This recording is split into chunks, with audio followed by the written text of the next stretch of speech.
All right, I think we have the Baptists in the front, the Presbyterians in the back. It's time to say, good morning, rural America, and points beyond. Good morning. Listen, we're so pleased to have you here with us, whether you're here at Nebraska Innovation Campus, whether you're joining us from the Nebraska College of Technical Agriculture out at Curtis, or whether you're joining us online from elsewhere in the world.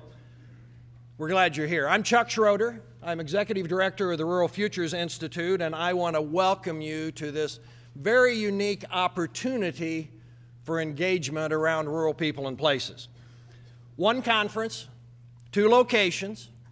We love innovation. We know that we are testing the capabilities of both technology and technicians in connecting us across a pretty good distance, both audience and presenters, as well as remote viewers elsewhere. We know there may be problems. Our capacity to effectively connect people across space, rural people and places, regionally, nationally, globally, won't get better without somebody trying it. So we want to be in that business. So if we get tangled in the web occasionally, we hope you'll be patient and stick with us, because we're not only delivering a message, but we're learning as we go here.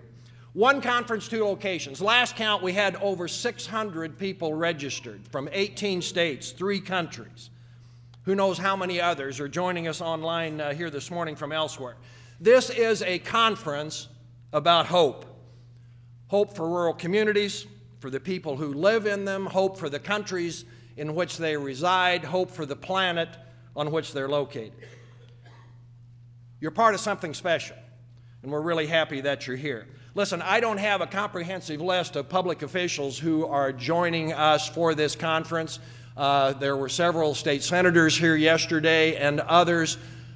Because I don't list you, I don't want you to think we don't appreciate those of you who offer yourselves, your time, your service, that of your families in making this country work. So I would like to have every public servant, whether you are a local, regional, state, federal official of any kind, doing public service, if you'll stand, we'd like to give you a round of applause as our thanks for what you do to make this country work. Please stand. Now, some of you I know are here. Yeah.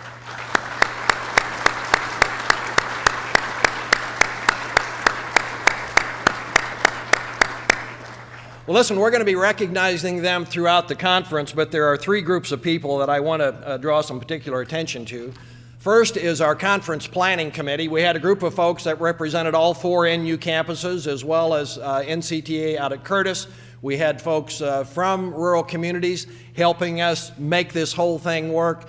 Could I ask the members of that committee to stand and let us give you our thanks as well? I know many of you are here. Yeah, thank you.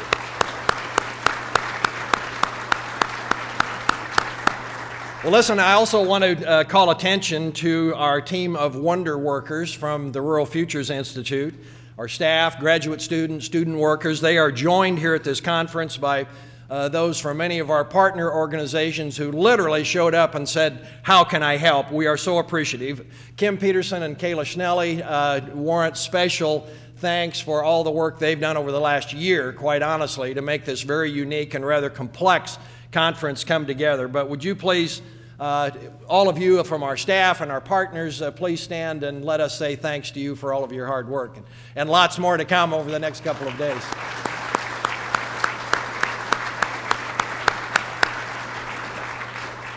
Well, third, I do want to call attention to our diverse array of sponsors who have stepped up to support this conference financially. Our friends at the Peter Kiewit Foundation have been major supporters of the Rural Futures Institute since the time it was nothing more than a big idea. And they certainly are major sponsors in bringing you this conference. But we also want to note the many rural-based banks and rural businesses that you'll see in your program. You're going to see them on the screens. You see them out in the hallway here. This is a very different mix of supporters for this conference than we've had in the past. These are folks who believe that there is something different happening with the Rural Futures Institute and folks like you who are coming together from across the country and around the world to think about rural people and places and how we might pursue our preferred futures. So would all of our sponsors that are here please stand, and let me ask you all to give them a round of applause for making something special happen this morning. Thank you very much.